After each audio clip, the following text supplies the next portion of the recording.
ایک بڑا بوسٹ ہے کہ ان کو ایک نئی لائف لائن مل گئی ہے. دس از ویری ٹرو، اور ڈیفینیٹلی وہ تو ہم الیکشن میں دیکھیں گے کہ یہ جو جوش و خروش ہے یہ ٹرن ہوتا ہے ووٹ میں یا نہیں ہوتا.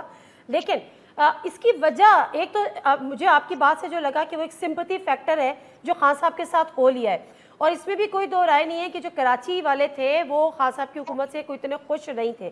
تو یہاں پر جو آپ یہ کہہ رہے ہیں کہ جو پی ٹی آئی کا بھی ووٹر تھا وہ بھی ناراض تھا، کراچی والے بھی ناراض تھے، عمران خان کی حکومت نے کراچی کو مکمل اگنور کیا تھا.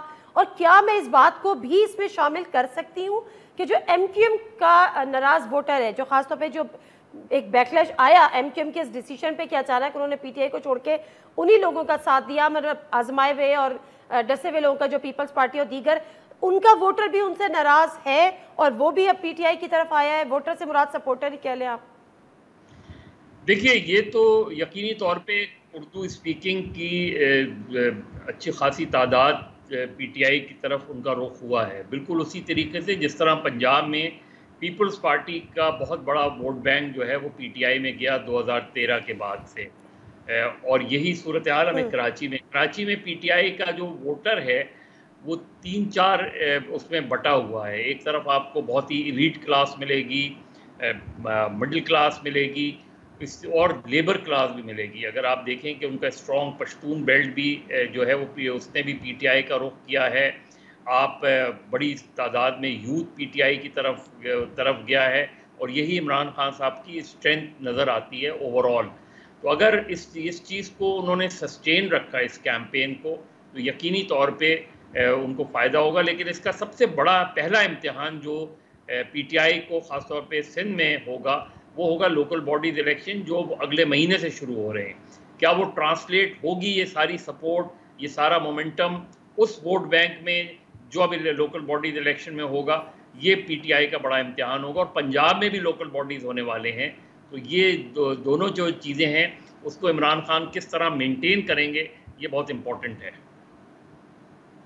اچھا مظہر صاحب، میں کراچی سے نکل کے پنجاب پہ جاؤں گی، لیکن مختصر ایک سوال کہ کراچی میں جو ہم پولیٹیکل ویکیوم دیکھ رہے تھے، آپ کو لگتا ہے کہ آنے والے دنوں میں وہ political vacuum PTI fill کر سکتی ہے؟ دیکھیے یہ جو صورتحال ہے یہ ابھی ظاہر ہے اس میں تبدیلی آئے گی، اس میں چینجز آئے گی. ٹھیک ہے، it's too early and premature. کیونکہ ابھی تو دیکھیں، ابھی تو ابتدا ہے. ابھی عمران خان صاحب کا ایک جلسہ لاہور میں 21 اپریل کو ہے، اور وہاں توقع یہ کی جا رہی ہے کہ وہاں کوئی وہ آئندہ کا لائحہ عمل اعلان کریں گے. اور اب جو پنجاب میں اب جو صورتحال بنی ہے تو اس میں مزید جو ہے پی ٹی آئی کے لیے بڑا چیلنج ہوگا. لیکن یہ کہ عمران خان صاحب کو نوئنگ عمران خان یقینی طور پہ وہ خاموش نہیں بیٹھیں گے. وہ سمجھتے ہیں کہ ان کی حکومت کو جس طریقے سے ہٹایا گیا ہے اس کو وہ ریزسٹ کر رہے ہیں، اور وہ ریزسٹ کرتے رہیں گے. اچھا، before I question you about Punjab assembly, مجھے سر مختصر یہ بتائیں کہ یہ جو ایم کیو ایم کا ڈیسیجن تھا جو انہوں نے لاسٹ مومنٹ پہ پی ٹی آئی سے علیحدہ ہونے کا فیصلہ کیا حکومت سے، اور وہ متحدہ اپوزیشن کے ساتھ جا کے ملے، پیپلز پارٹی سے اور پی ایم ایل این، فضل الرحمان، ان سب سے اتحاد کیا. کراچی کے عوام کی پلس اس ڈیسیجن پہ کیا تھی؟ کیا وہ عوام جو ان کا ووٹر سپورٹر تھا وہ ایم کیو ایم کے اس فیصلے سے خوش تھا، مایوس تھا، یا غصے میں تھا؟ دیکھیے ایم کیو ایم کی صورتحال 2016 سے بہت ظاہر ہے ایک ڈیفیکلٹ سچویشن سے وہ گزر رہی ہے. ایم کیو ایم ایک نئی ایم کیو ایم ہمیں ایک نئی شکل میں سامنے آئی ہے. ان کے لیے یہ آسان نہیں تھا یہ جو فیصلہ تھا، اور ابھی بھی آسان نہیں ہے. اور دیکھنا یہ کہ اگر پیپلز پارٹی اور ایم کیو ایم کا معاہدہ جو ہے وہ اس کی ایک عملی شکل ہمیں سامنے نظر آتی ہے، وہ عملی طور پہ جو ہے چیزوں پہ امپلیمنٹ ہونا شروع ہوتا ہے، تو یقینی طور پہ ایم کیو ایم اپنے ووٹر کو یہ باور کرانے میں کامیاب ہوگی کہ جی ہاں انہوں نے جو معاہدہ کیا اس کی عملی شکل سامنے آ رہی ہے. اگر ایسا نہیں ہوتا، اگر عمل درآمد نہیں ہوتا اور ایک مرتبہ پھر ایک دراڑ پڑ جاتی ہے پیپلز پارٹی اور ایم کیو ایم کے درمیان، تو ظاہر ہے ایک آلریڈی اردو اسپیکنگ ان کا جو سپورٹر ہے وہ کنفیوژن کا شکار ہے. لیکن اگر معاہدے پہ عمل نہیں ہوا تو اس کا ایم کیو ایم کو بہت شدید نقصان ہوگا، اور صرف ایم کیو ایم کو یہ نقصان نہیں ہوگا، پیپلز پارٹی کو بھی نقصان ہوگا، اور اس کا لامحالہ فائدہ یا تو پی ٹی آئی کو جائے گا یا دیگر جماعتوں کو جائے گا. ٹھیک ہے. اچھا سر، پنجاب اسمبلی میں آج جو کچھ ہوا وہ ہم نے دھکم پیل پہلے بھی دیکھی تھی, گتم گتھا بھی ہوئے تھے, لیکن جس طرح سے ڈپٹی اسپیکر پر حملہ آور ہوئے, لوٹوں کی بارش ہوئی, ان کو گھسیٹا, مارا, مکے گھوسے, اس کے بعد ان کے بال تک نوچے. سر یہ آگے آپ یہ کون سی سیاست, گالم گلوچ سے نکل کے مارم کٹائی والی سیاست آگے آنے والے وقتوں میں دیکھ رہے ہیں؟ کیونکہ میں تو ابھی چودھری فواد حسین صاحب کی ایک ٹویٹ دیکھ رہی تھی, میں اپنے ناظرین سے بھی شیئر کروں گی, کہ انہوں نے تو we are inches away from full flat civil unrest. Imran Khan has exercised utmost restraint. Very soon even he won't be able to stop the very angry mob and we will see country plunging into civil unrest. Imported leader will not be able to leave the country. سر یہ کس طرف اشارہ دے رہے ہیں اور یہ کیا چاہ رہے ہیں؟ civil unrest, what does it mean? دیکھیے فواد چودھری صاحب یا پی ٹی آئی کے لوگ ہوں یا دوسری جماعتوں کے لوگ ہوں, احتیاط کرنی چاہیے. اس طرح کا سوشل میڈیا کے اس دور میں اس طرح کی چیزیں جو ہیں وہ بہت خطرناک ہوتی ہیں, اور یہ جو چیزیں ہیں یہ اس کی عملی شکل میں اگر یہ سامنے آ گئیں تو ظاہر ہے کچھ نہیں بچے گا. لیکن میرا خیال ہے فواد چودھری صاحب جو ایک سیزنڈ پولیٹیشین ہیں, ایک بڑے پرانے سیاسی گھرانے سے تعلق ہے, ان کو احتیاط کرنی چاہیے اس طرح کی بات کرتے ہیں. ہم سب کو وہ خدشات ہیں, ہم سب کو وہ اپریہنشنز ہیں کہ ملک کس طرف جا رہا ہے. ایک عدم برداشت جو ہے وہ معاشرے میں پھیلتی جا رہی ہے. لیکن جب اگر کسی لیڈر کے, کسی پبلک فگر سے یہ باتیں آتی ہیں تو اس کا لامحالہ اثر جو ہے وہ ان کے سپورٹرز اور ورکرز پہ جاتا ہے. کوئی کسی طرح سے بھی ریئیکٹ کر سکتا ہے. تو میرا خیال ہے کہ پاکستان کے سیاستدانوں کو یہ ضرور سوچنا چاہیے کہ جب وہ سوشل میڈیا پہ اس طرح کی پوسٹ ڈالتے ہیں تو اس کے اثرات بہت خطرناک ہو سکتے ہیں. بالکل درست, بالکل درست. بہت شکریہ مظہر عباس. یہ جو 1.5 سال کا یا 1 سال کا جو بوجھ ہے, کیا موجودہ حکومت یہ اٹھانے کے لیے تیار ہے, وہ اٹھا پائے گی؟ اس پہ ہم خرم دستگیر صاحب سے بات کریں گے. میں ایک بریک لے لیتی ہوں, بریک سے آپ ساتھ ہیں فیاض الحسن چوہان صاحب ہمارے ساتھ ہوں گے. ذرا جاننے کی کوشش کریں گے کہ جب آپ کے پاس نمبر گیم نہیں تھی, جب آپ کے پاس ووٹ نہیں تھے, آپ کے لوگ آپ کے ساتھ نہیں تھے, تو یہ جو سارا ایپیسوڈ ہوا, جو میدان جنگ بنا, اس کی کیا وجہ رہی؟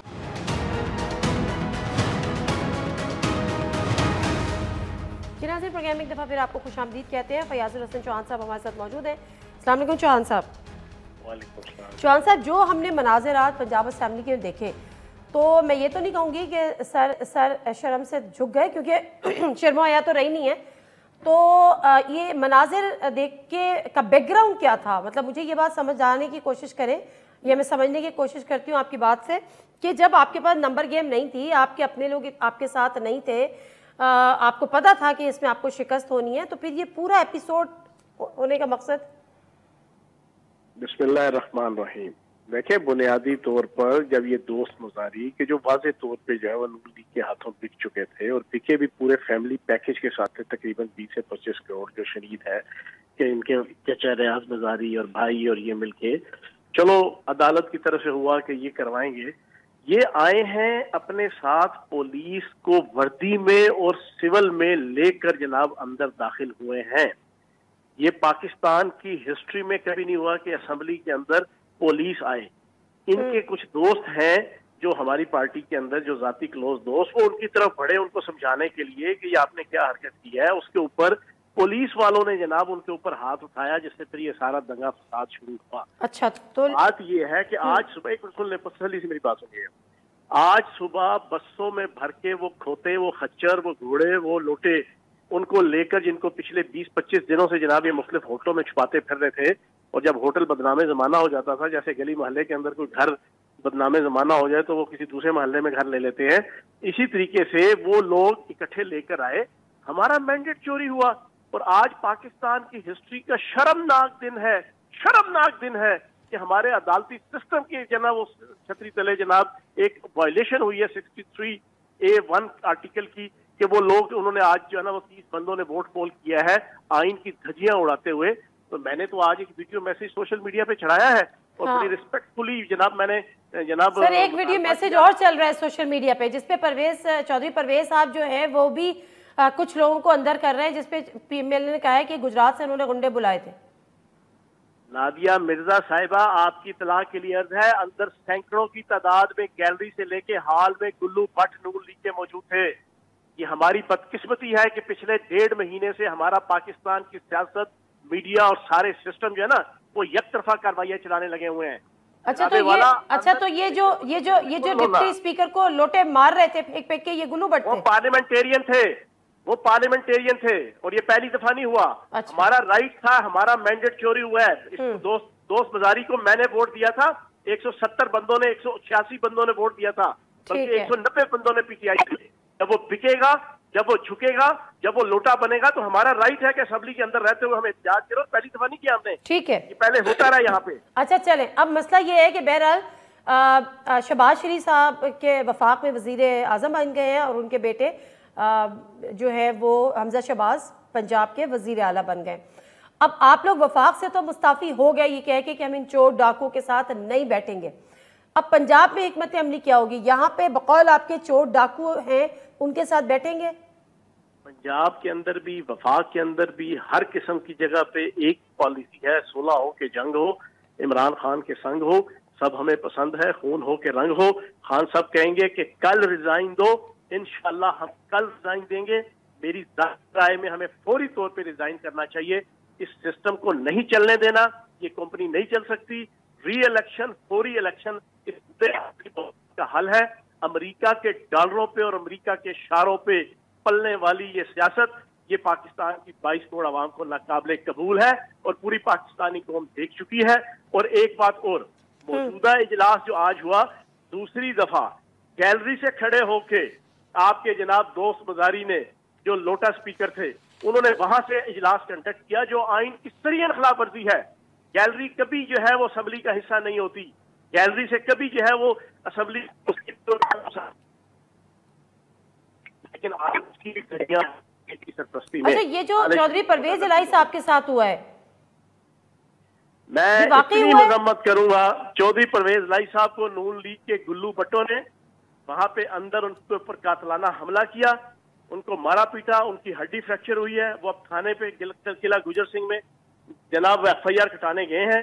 چلیں، دیکھتے ہیں، میرے خیال فوٹیج بھی آئے گی سامنے یقیناً. اگر ان کو کسی نے دھکا دیا ہے، مارا ہے، تو اس کی بھی ویژول فوٹیج ہوگی. قاتلانہ حملہ ہوا ہے، کیوں کوٹ کے بیان کرتی ہیں، چیزیں کھل کے بیان کرتے ہیں. اگلے بیچارے بزرگ آدمی ہے، پاکستان کے سینئر. میں تو انتہائی مذمت کرتی ہوں. میں کہہ رہی ہوں کہ ان کی تو ایویڈنس بھی سامنے آنا چاہیے، فوٹیج بھی سامنے آنا چاہیے، مکمل تحقیقات ہونی چاہیے. جنہوں نے ان کے اوپر قاتلانہ حملہ کیا ان کو سزا بھی ملنی چاہیے. بالکل صحیح ہے، بالکل صحیح. ٹھیک ہے، thank you very much Fayyaz ul Hassan Chohan صاحب.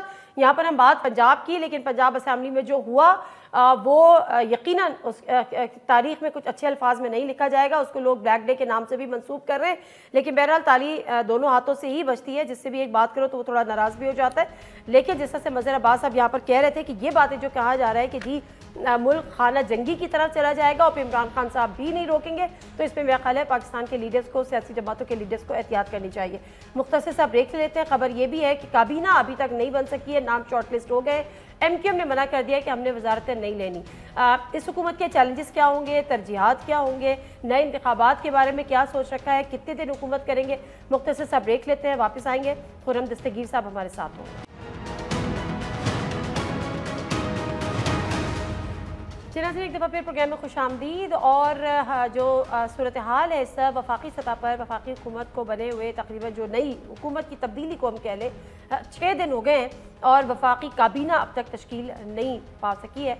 کیا وجوہات ہیں، کیا فارمولہ ہے جو مخلوط حکومت کو بھی اس میں سب کو کابینہ میں شرکت ان کی لازمی یا کوشش کی جائے گی، کس فارمولے کے تحت کی جائے گی، اور بہت سارے چیلنجز، ترجیحات کیا ہوں گی. خرم دستگیر صاحب پی ایم ایل این کے سینئر رہنما ہمارے ساتھ موجود ہیں. السلام علیکم خرم دستگیر صاحب. وعلیکم السلام. خرم دستگیر صاحب ذرا بتائے گا کہ یہ جو آوازیں اٹھ رہی ہیں کہ جی 6 دن ہو گئے آپ کی حکومت، آپ کو تبدیل بھی ہو گئی، آپ کو نئی حکومت مبارک بھی ہو، جو کابینہ کی تشکیل ہے اس کے بارے میں کیا ہے؟ کیا کوئی رکاوٹ ہے؟ کوئی تھوڑا سا ابھی مسائل درپیش ہیں؟ نام فائنل نہیں ہوئے ہیں، کب تک بن جائے گی سر؟ جی، وزیر اعظم شہباز شریف تو آپ کو معلوم ہے کہ اپنے انتظامی لحاظ سے بڑی مہارت رکھتے ہیں، لیکن چونکہ ہمیں ایک بڑی وسیع کولیشن ہے جس کی یہ حکومت ہے، تو جو رکاوٹ ہے، جس کو آپ کہہ سکتے ہیں رکاوٹ، وہ یہ ہے کہ پاکستان پیپلز پارٹی اور کچھ عرصہ پہلے ایم کیو ایم، ان کے اندر ایک دو آراء تھیں کہ کیا اس کابینہ میں شامل ہونا ہے یا نہیں ہونا. تو پاکستان پیپلز پارٹی کی طرف سے اس وقت ان کی طرف سے ہمیں فائنل ورڈ کا انتظار ہے، کیونکہ کل شب تک تو ان کی طرف سے یہ اندیا تھا کہ وہ شامل ہوں گے، لیکن آج جب پارلیمان کے سیشن کے بعد جو زرداری صاحب آئے ہیں انہوں نے کچھ ایسی گفتگو کی جس سے یہ ظاہر ہوا کہ غالباً انہوں نے فیصلہ پھر جو ہے اس کو مؤخر کیا ہے۔ انہوں نے کچھ اس قسم کی گفتگو کی کہ پیپلز پارٹی کو شاید حکومت میں شامل نہ ہو، تو ہمیں ان کی طرف سے انتظار ہے کہ وہ اپنا ایک فیصلہ کر لیں۔ اس کے علاوہ تو تمام جو گفتگو تھی، مذاکرات تھے، وہ مکمل ہیں اور وزیر اعظم شہباز شریف بالکل تیار ہیں کابینہ کا اعلان کرنے کے لیے۔ اچھا ٹھیک ہے، خرم دستگیر صاحب جس بات کی زرداری صاحب کی طرف آپ اشارہ دے رہے ہیں، ایک مختصر سا کلپ ہے زرداری صاحب کا بھی اور اس کے بعد خالد مقبول صدیقی صاحب کا، وہ میں چاہوں گی ذرا چلانا، اس کے بعد آپ سے بات کرتی ہوں۔ میرا تو خیال ہے دوست پارٹی نہیں لے رہی ہے، چاہ رہے ہیں کہ دوستوں کو پہلے اکاموڈیٹ کریں۔ ہم وزارت لینے جا رہے ہیں، وزارت میں آ رہے ہیں آپ؟ اہم وزارت نہیں جی، وزارت نہیں جا رہے۔ کیوں سر؟ وزارت کیوں؟ اس لیے کہ وزارت سے باہر رہ کے زیادہ بہتر کام کیا جا سکتا۔ خرم دستگیر صاحب، صدر آصف علی زرداری صاحب نے بھی کہا کہ میرا خیال ہے وزارتیں نہیں لے رہے ہیں، ڈاکٹر خالد مقبول صدیقی بھی کہہ رہے ہیں کہ وزارتوں سے باہر رہ کے کام کیا جا سکتا ہے۔ ایک عام امپریشن یہ ہے۔ جی سر۔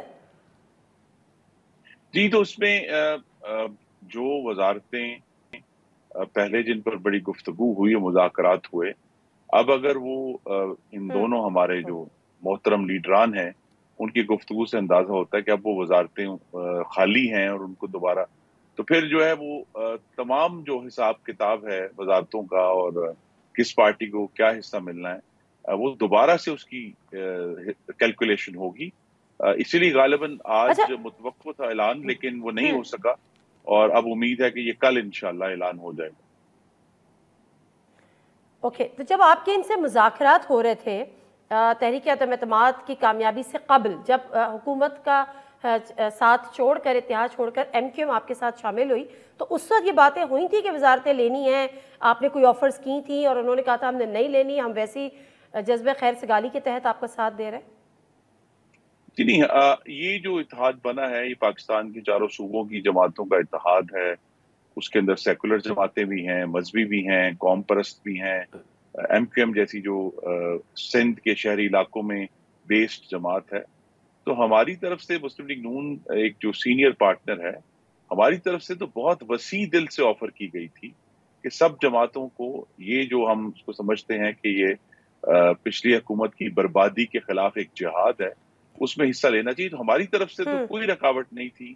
ہم یہ ابھی بھی چاہیں گے کہ اگر وہ آج شب اپنا فیصلہ پھر تبدیل کر لیں اور کابینہ کا حصہ بنے، کیونکہ ہمیں مل کر جو ہے اس بات کی کوشش کرنی ہے کہ جس مقصد کے لیے عدم اعتماد کیا گیا تھا، اور وہ یہ ہے کہ وہ ہمارے جو لاکھوں کروڑوں پاکستانی بہنیں اور بھائی ہیں جو اس حکومت کی، جو عمران خان صاحب کی حکومت کی، جو خاص طور پہ اشیاء خورد و نوش کی مہنگائی ہے، بجلی کی مہنگائی ہے، پیٹرول کی مہنگائی ہے، اس سے وہ تنگ تھے، تو ہمیں ان کو ریلیف دینا ہے کہ اگر قیمتیں جو ہیں فوری طور پر کم نہیں ہو سکتی تو ان میں استحکام آ جائے، اور جہاں جہاں بھی بہتر انتظام کے ذریعے ان کو پاکستان کے رہنے والوں کو ریلیف دیا جا سکتا ہے کہ پاکستان سے جو گندم کی سمگلنگ ہے، ابھی یہ سیزن شروع ہونے لگا ہے، فصل کٹنے لگی ہے، تو اس کو روکا جائے گا تاکہ ملک میں گندم کی فراہمی بہتر ہو۔ جب فراہمی بہتر ہوگی تو قیمت بھی نیچے آئے گی۔ اسی طرح یوریا کی جو سمگلنگ ہو رہی ہے اس کو روکا جائے۔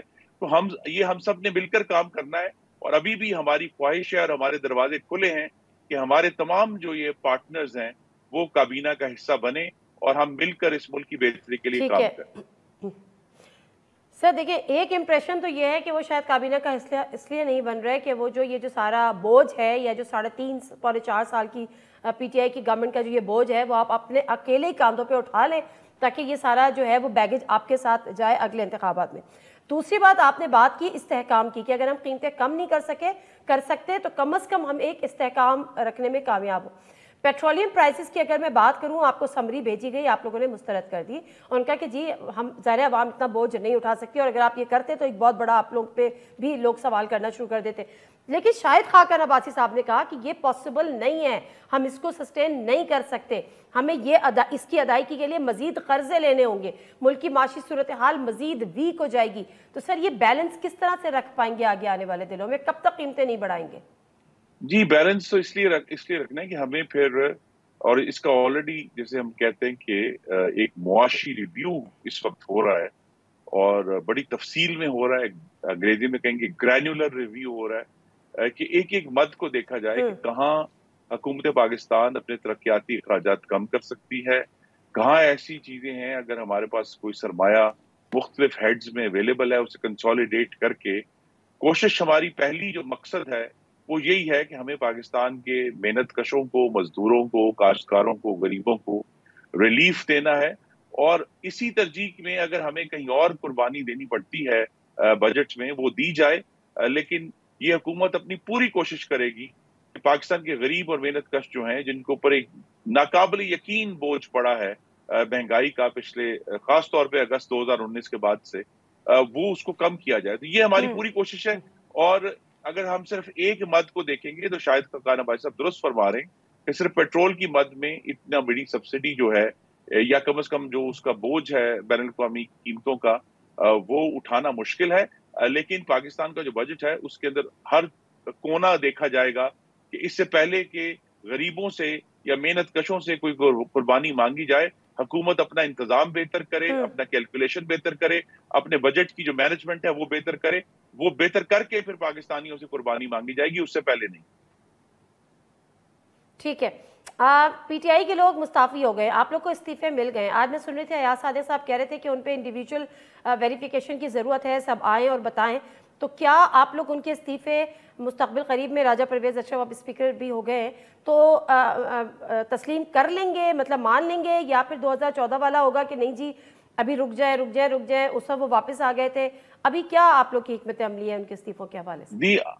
ہماری یہاں بھی خواہش یہ ہے کہ اگرچہ پی ٹی آئی کا طریقہ کار اپنی حکومت میں مکمل طور پہ فاشسٹ تھا، اگر آپ کے ناظرین کو بھول گیا تو میں یاد کرا دوں کہ پچھلے سال بجٹ کے موقع پر ان کے وفاقی وزراء نے میزوں پر چڑھ کر leader of the opposition Shahbaz Sharif کو بجٹ کی کتابیں ماری تھی. لٹرلی میری گردن پر بھی ایک آ کر لگی تھی، اس کا زخم میں ابھی تک لے کر پھر رہا ہوں. تو جب اس طرح کی حرکتیں ہوئی ہیں، لیکن اس کے باوجود ہماری خواہش یہ ہوگی کہ وہ اپنے استعفے واپس لیں اور ایوان میں آ کر جن پاکستانیوں کی وہ نمائندگی کرتے ہیں ان کی نمائندگی کریں.